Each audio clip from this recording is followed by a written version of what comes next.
Hello, everyone. Dr. Frankie here, and I am so happy to be here with you all talking about a topic that actually comes up in my practice on a regular basis. So I thought I would try to answer this question for folks. And the question is how to know if you should go on a second date. This is a popular one, so listen up. We all know what kind of a date we'd like to have. It instantly feels like we've known each other for decades. You talk and you laugh all night and you agree you have to see each other again as soon as possible. You know, as soon as you close the door behind you, that you found your person and everything will be fine from here on out. Of course, most of our dates aren't looking like this these days, and I don't think they even looked like that in the past. Maybe some of us have never had the experience of having that kind of date. Most of our dates are basically fine. We think the other person's nice, and they think the same of us. We have some interesting points of conversation and some awkward pauses. Maybe we kiss goodnight, maybe we politely hug. When we close the door behind us after getting home, we're not instinctively sure what our next steps are. And this is all pretty normal. On the one hand, if we didn't feel an instant overwhelming connection, is it a sign we shouldn't bother? On the other hand, if they meet enough of the basic things we're looking for, shouldn't we give it a second chance and see if maybe a spark develops? Do we like them, or are they just a nice person? So we're thinking we should give them another chance. It can feel paralyzing to try to figure out what you even want. You aren't alone. It can be hard to figure out whether something is worth taking the next steps on. And here's what I really recommend asking yourself when deciding if you want to go on a second date. Did you have a good time? Or did you not have a bad time? Especially if we've been in the dating scene for a while, it can skew our perceptions. We can leave a date feeling like that went well, when what we really mean is that it wasn't bad. It wasn't as bad as the dates we'd been on. It can be generally difficult to parse out the difference, especially if we've gone on several dates back to back that have been kind of disappointing. What moments of pleasure or joy did you experience during your time together? Are there specific instances you're looking back on fondly or feel butterflies about? When did you laugh or blush?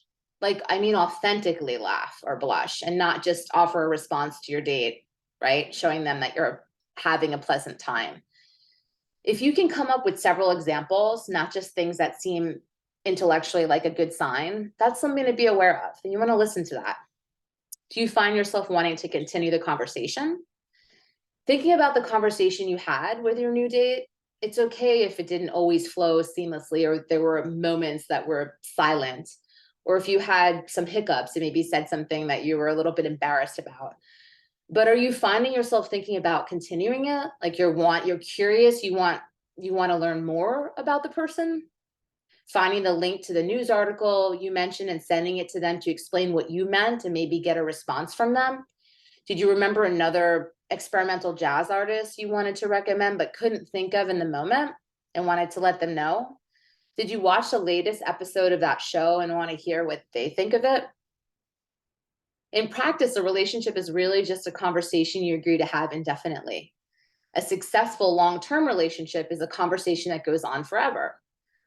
Someone that you can talk to easily and whose thoughts and opinions you want to keep hearing about is a great indicator of real potential. So if you walk away from a date being curious about what their thoughts might be about something you just saw that came up in conversation on your date, that's telling. Does this person have any of your must-haves, any of your deal breakers? These are things that you should have thought of beforehand, of course. So I want you to be really familiar with what your must-haves and deal breakers are, and making sure that they're not too long. There aren't more than 6 total. Although it's great to find an immediate spark or chemistry with someone, our romance-obsessed culture can give us the impression that it's the only thing that matters, which is how many of us end up with people who aren't compatible with us over and over again, right? Because we're looking for that, like those big sparks, and we feel like, wow, because there's chemistry right off the bat and attraction, that must mean that they're the one. In actuality, what I've seen in over 2 decades of my work is that it actually is not the case. That's usually not really the best formula for success long term. If you're having trouble deciding whether someone is genuinely a good fit or just someone more or less nice, A good way to keep your goals for a relationship in sight is to keep your list of must-haves in relationships and deal breakers top of mind, like in the front of your mind. Making a list of green flags and red flags is a good start. You can choose 3 of those to become non-negotiables or signs of someone isn't right. Returning to that list and looking at where a new date falls on it can help cut through the dreamy haze of chemical attraction, like oxytocin and dopamine and serotonin. Right? Those are chemicals that make us feel euphoric, make us feel like we want to be close. Oxytocin really makes us feel like we want to see that person immediately after the first date, especially if there's chemistry. What might future time with this person look like? We don't need to start planning our whole lives with someone after meeting them once, but you can start thinking about what it might look like to date them further. Do you have shared interests you could plan dates around, or interests that aren't shared but you'd like to try doing together? Do you want your pool shark date, for example, to teach you how to play pool? How would this person fit into your inner circle of friends? Like thinking about your friends, and do you visualize them meeting your friends and your friends liking them and them liking your friends? Will they want to go clubbing every weekend while you stay in and perfect your sourdough loaf? How would that feel to you? Does their communication style so far feel like a natural fit with yours? If not, is that an area that could be productive to grow and try new things in? It's worth thinking through what an even partially shared life could look like. And don't be scared to do that. It doesn't mean you're like a weirdo or you're like rushing the process. It's being thoughtful and getting quiet with yourself so that you can get clarity. Notice where there are natural overlaps or fits and where there might be some friction. How would you feel if you found out you would never see this person again? So this is a really good exercise, kind of tests you to see what feelings and thoughts come up. In the end, the decision about whether you want to see this person again may come down to getting in touch with your own intuition. Ask yourself, if you found out tomorrow that for some reason you couldn't see this person again, for reasons that don't reflect on you personally, they just found out they're getting relocated for work, for example, or a family member needs them to come care for them, they have to travel out of the country suddenly, what would your instinctive reaction be?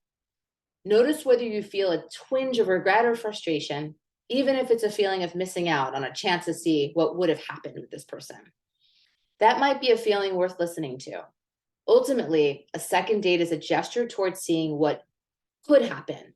If this exercise leaves you wondering that, pay attention to it. And I always say yes more often than no to opportunities. And if you walk away from a date feeling curious still and having a pretty good feeling with uncertainty that maybe there's chemistry or attraction, definitely go on a second date. Even if you walk away from that second date still curious, still having a good time with that person, and still unsure about there's attraction or chemistry, go on a third date. Sometimes it takes time to develop attraction, desire, chemistry. And I've definitely seen it happen for folks that you have to be open to that possibility. So definitely I see it develop, it can happen, but you got to stay open and believe in that possibility. Thanks so much for tuning in, and I hope to see you next week. Please comment, share. If you think this would be helpful for somebody you know, please share it with them, and I'll see you again soon.